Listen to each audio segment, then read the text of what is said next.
Good morning, Magic Gathering the players from around the world and or just Canada and or just the Niagara region, specifically around St. Catharines. Welcome back to another preview season, this time with The Hobbit. Due to unforeseen budget restrictions, we had to kill Tyler and eat him to survive. So it's just me this time, but we'll make it quick, we'll make it fast. We'll make it kind of sad a little bit too. But anyways, without further ado, Lord of the Rings: The Hobbit. Oh fuck. As always, we have tiers. We have cards that might have potential. We have card packages, and we have personal pickups, which are just yoinks now because I don't really need to separate them between me and Tyler. It's just me today, as previously stated. So right off the bat, we only have 2 cards for high tier this time around. It's a pretty small set. This is about 170-ish cards, so little on the smaller size, but as said, it's The Hobbit, so themes and such. And to start off with the titular Hobbit, Bilbo, Thief in a Night, 1 and a blue, 2/2. Spells you cast from anywhere other than your hand cost 1 less to cast. Whenever Bilbo attacks, you may cast an artifact, instant, or sorcery spell from your graveyard. If an instant or sorcery spell cast this way would be put into your graveyard, exile it instead. So this is a blue Dreadhorde Arcanist for those unks out there that know what Dreadhorde Arcanist is. That has a lot less restrictions. This doesn't have to have equal power or less to it. You do have to cast it, so cheating out huge spells isn't really what you're going to be aiming for. But getting artifacts with this is pretty good. Emery is a pretty strong card for affinity and packages like that. We're getting a bauble every turn is a really nice effect. Lets you kind of draw a bunch more cards. This has similar effect. This also does hit instants and sorceries. You do essentially flashback, but that costs 1 less, which is pretty nice.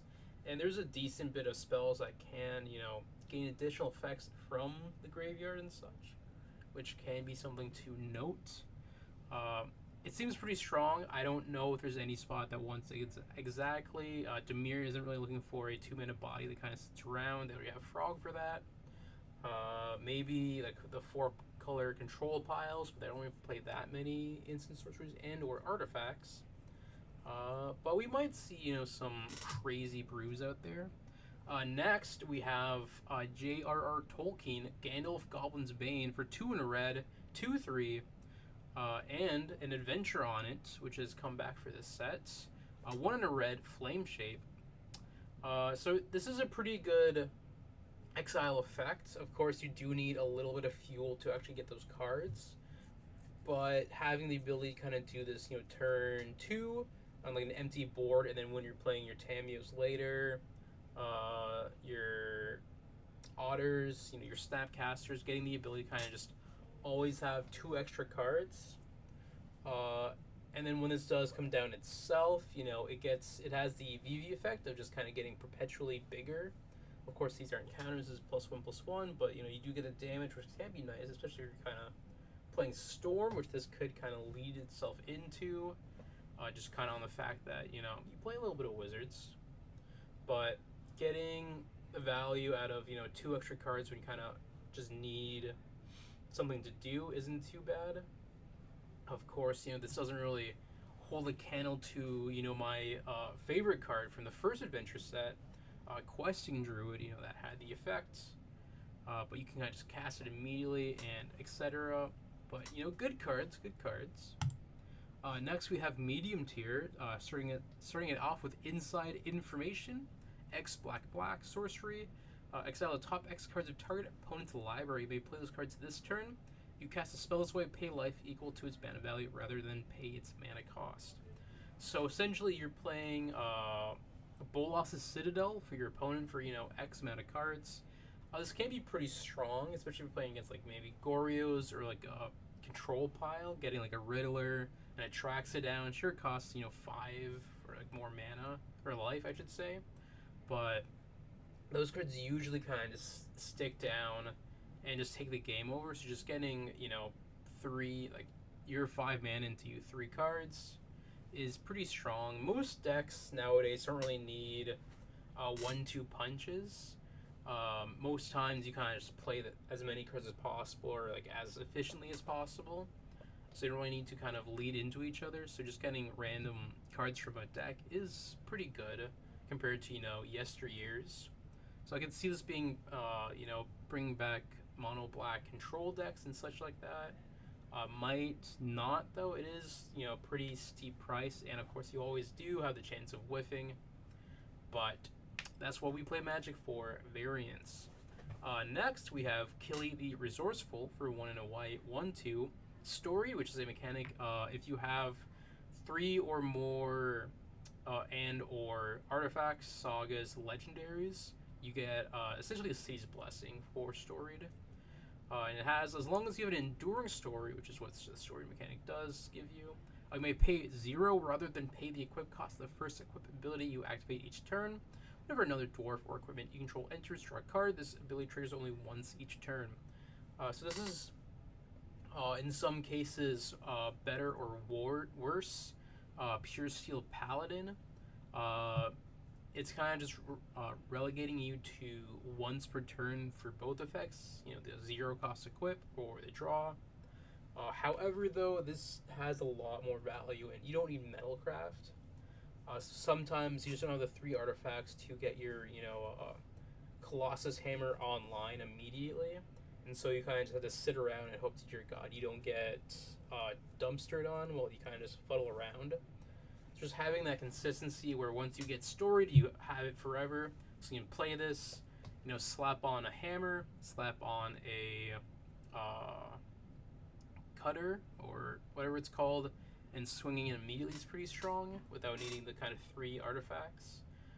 And then just getting more dwarves in the deck might not be a bad idea. Just kind of always get that draw from Keeley. So you can even play like Aether Vial, just get on your opponent's turn, which might not be that strong, but who knows. Next, we have Riddles in the Dark, 2 and a blue instant. Look at the top 4 cards of your library and separate them into a face-down pile and a face-up pile. An opponent chooses one of those piles, put that pile into your hand, and the other into your graveyard. So 3 mana, scry 4, draw 2 sometimes is pretty good.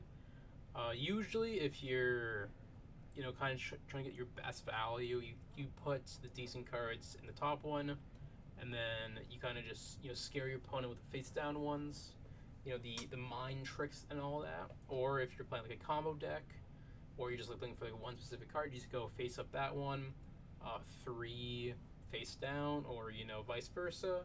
It's a pretty strong effect. Demir's always looking for good card draw. Sometimes Frog can be very much a linchpin for the deck. Just kind of losing your turn 2 against a lot of the formats a very scary thing to do.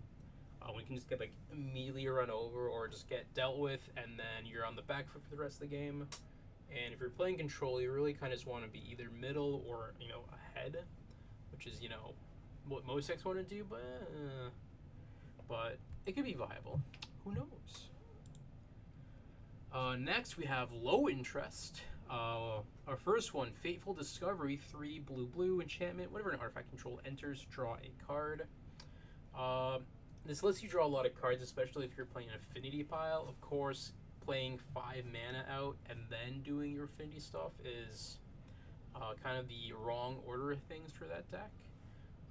But as we talked about previously, there's like Emery piles, which might want to do this. Getting to 5 mana, though, is still pretty brutal. We do have some ways to try to cheat that out or just kind of turbo ramp. So it's not like the worst thing to do, but I wouldn't be too worried if my opponent cast this out and like play 2 baubles and then pass turn because they just didn't draw that much. But I could be wrong. Next, we have Golem Riddlemaster, 1 and a black, 3/1. As Golem enters, choose odd or even. 0 is even. Whenever opponent casts a spell with mana value of the chosen quality, choose one that hasn't been chosen. Put a counter on Golem. Each opponent loses 2 life. You gain 2 life. Draw a card. This is pretty good in like very few scenarios. The problem is you only get 3 activations, so this can't really replace your hate cards for like Storm or Affinity, because they lose 2 life. You have to deal the 4/2, and you essentially cycle this card, and that's just not that much in today's modern scene. If this was choose whatever whenever, and you can just like keep hosing your opponent down with bolts, this would be a different story. But maybe in like more slower piles you could do this. Everyone's playing 2 drops, so it's not too hard to kind of just put this on 2, and then just go from there. And hopefully, you can kind of get enough value where you're not too sad to buy this card. But who knows? Next, we have the Queen of Dale, 1 and a white, 2/1. When your opponent casts their first non-creature spell each turn, you recruit. Recruit is a mechanic where you draw a card, discard a card. If it's a non-land, you make a 1/1 human token. So it's a pretty strong effect. We do have a couple of these. We have the one that just draws you a card. If I could remember the name. But effects like these aren't too strong nowadays, especially with 1 toughness.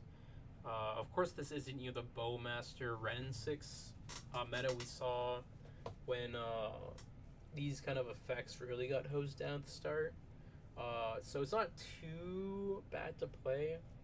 You can still get like Fatal Push, but you get your card, you get your creature. You can kind of hand select.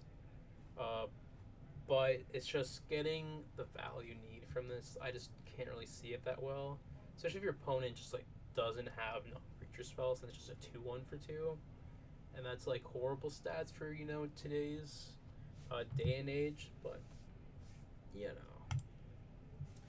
next we have Bejeweled Warg, 1 and a green, 3/2 trample. Whenever the creature deals combat damage to a player, choose 1, put a counter on target wolf you control, or create a treasure token. This isn't the worst card to play. This kind of reminds me of Tarmogoyf. Of course, that card sees 0 play, so maybe that's a foreboding parallel to see on a card.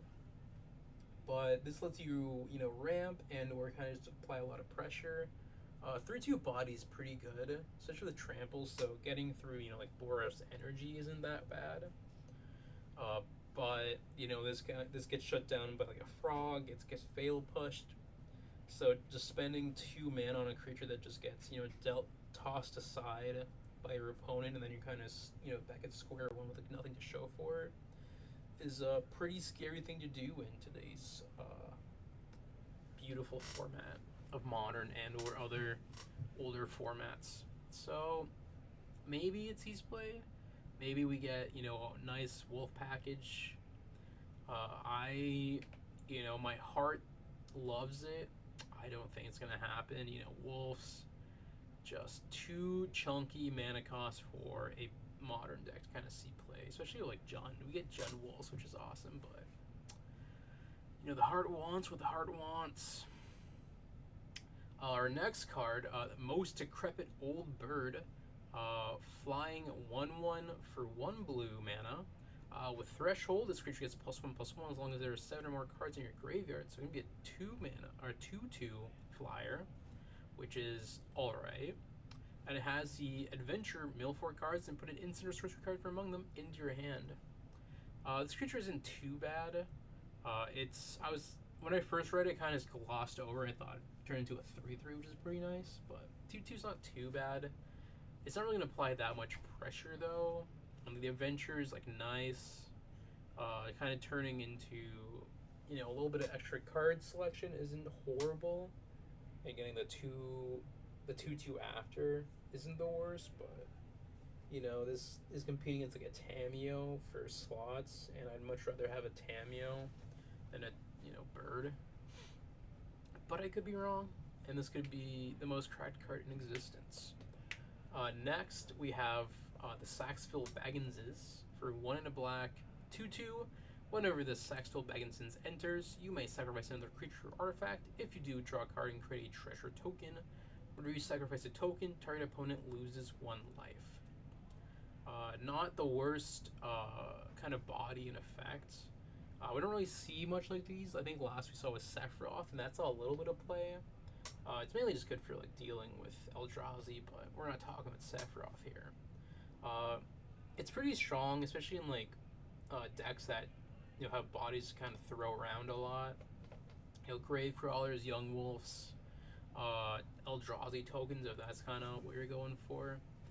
So kind of turning them into a mana and a card isn't too bad, and having that aristocrat effect on a 2/2 body is pretty nice. Lets you kind of not just get rolled over when this gets like dealt with.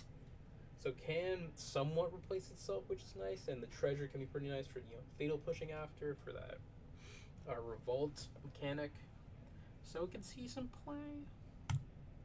And last but not least, we have Bothersome Noisemaker for 1 and a red 2/2 Goblin Bard. Whenever you cast a non-creature spell, amass Goblins 1, which is just the army mechanic for the Hobbit, as it says on the card.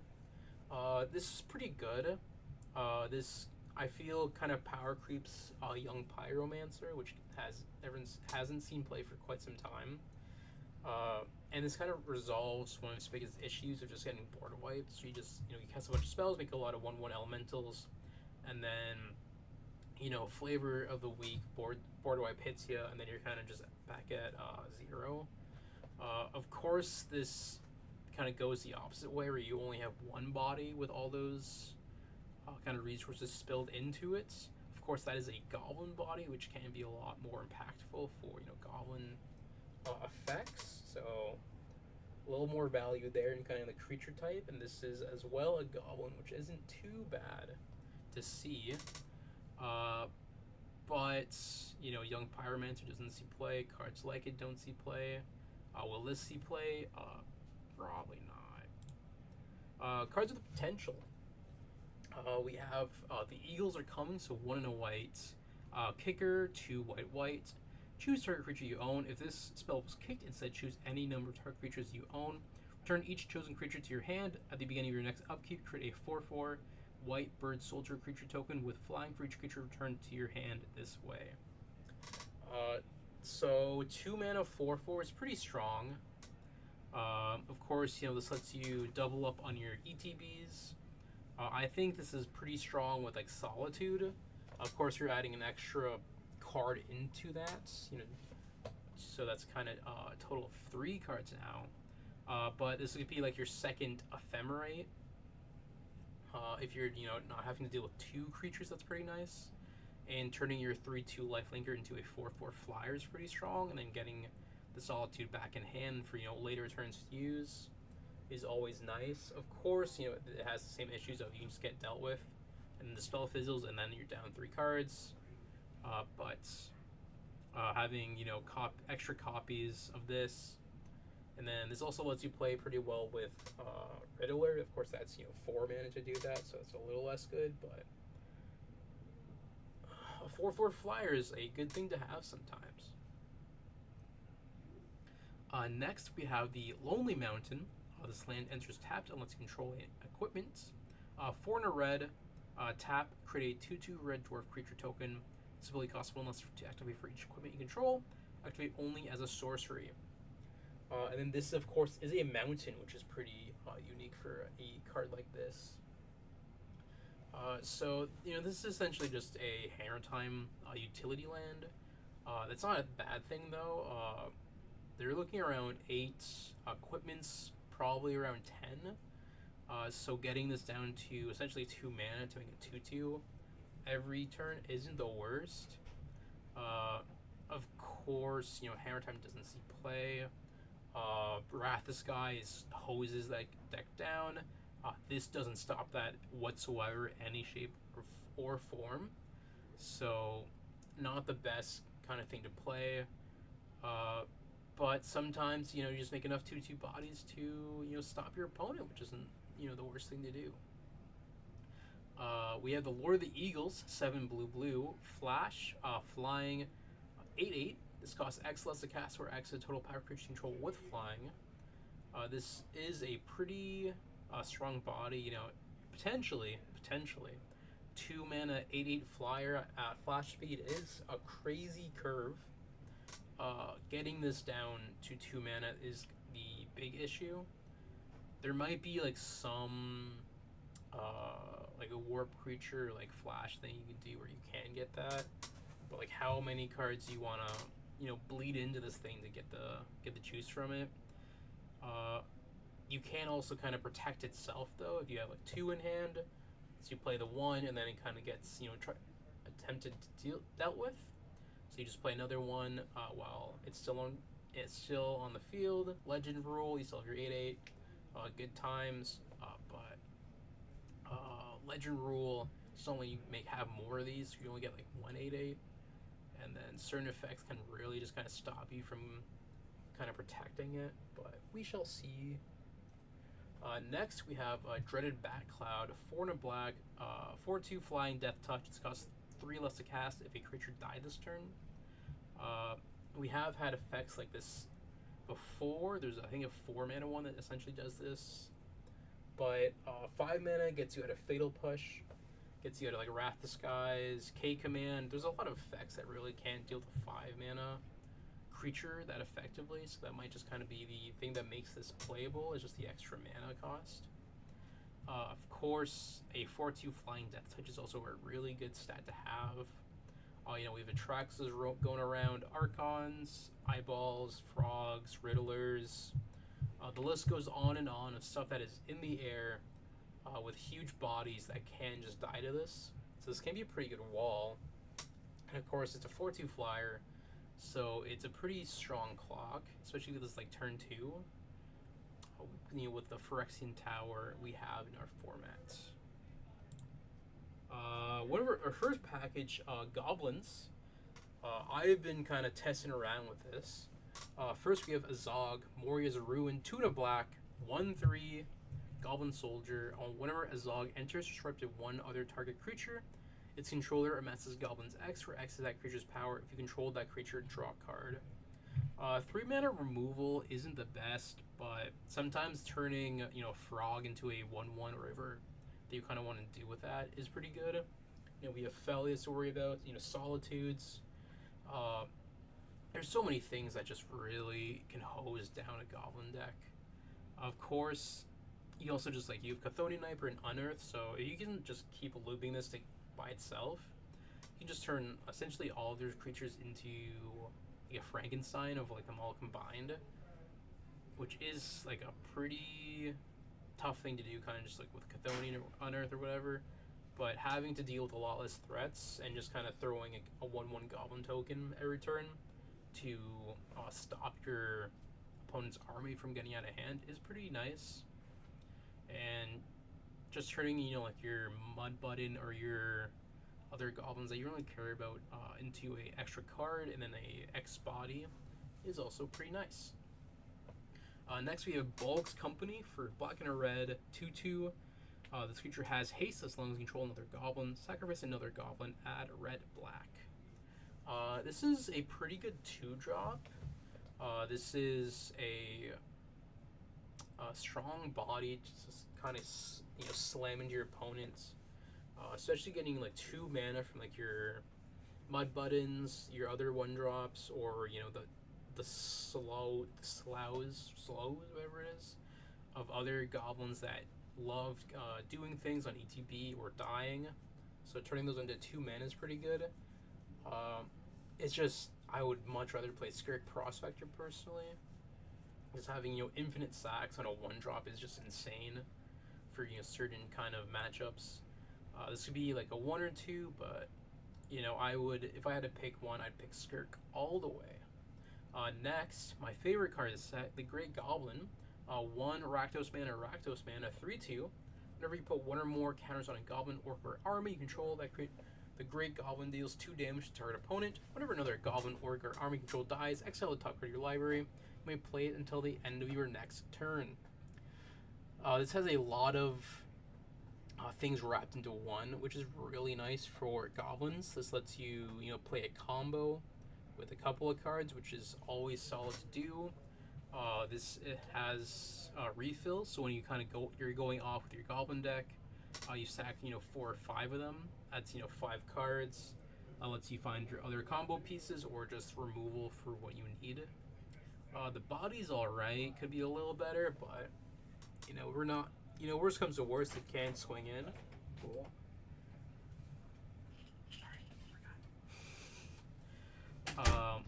And I just love goblins, and this has amazing goblin art. So, next we have cobs, or elves as they're called, for people who don't understand my amazing joke. First, we have Cantankerous Keepers, 5 green, 4/3, affinity for elves. When this creature enters, mill 4 cards, then put all elf cards from among them into your hand. This is probably one of the best card advantage cards for elves that I can think of, especially with like a Wirewood Symbiote. I think I'm getting it right, where you can just bring that back to hand to untap. So just going like 2 mana, mill 8 cards, get all those elves back from among them is pretty solid. And the body's not too much to laugh at too. 4/3 dies to bolt or discharge, but sometimes if you have like the lord down, it doesn't die at all. It's also just swinging for a decent bit, which can be pretty good for these kind of decks. So I think this is a good elf card. Does it bring elves back? I don't think so, but next we have Elven Passage, which is just fetch land, but for elves for basics, which is cool. It has Behold, which is very nice to see come back. This just feels like a missed card from Lorwyn, though, which is a little crazy. And then last we have Woodland Weave Master, 1 and a green, 1/2 vigilance. When another elf control enters, this creature gets +1/+1 till end of turn. Then add X mana of any one color, where X is this creature's power. Spend this mana only to cast elf spells and activate abilities of elf sources. This is strong for elves. This is in contention with Priest of Titania, which is a very strong card, but it does die pretty easily.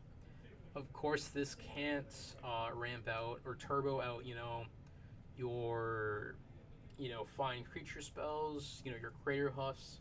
There's a lot of restrictions to this, but this also just let you play like 5 or 6 elves, swing in for 7, and then cast like a huge elf after, which you don't really want to do, because you just want to snowball and then swing for lethal. So kind of giving your opponent that extra turn could be fatal, but more options for elves is always a good thing.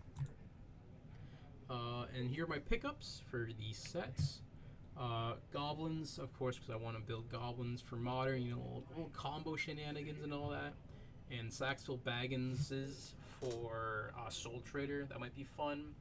I'm not too convinced on the card, but I like trying new cards from the set. Of course, these are the last cards you'll see of this video. If you have any desire for these, come on down to Mecha Games, and then mechagames.ca online for all your single desires. We have a pre-release happening this weekend, I think Friday, so hopefully I can get this out in time to, entice you guys to come on down for this beautiful set. And I will see you guys next time. Have a nice day.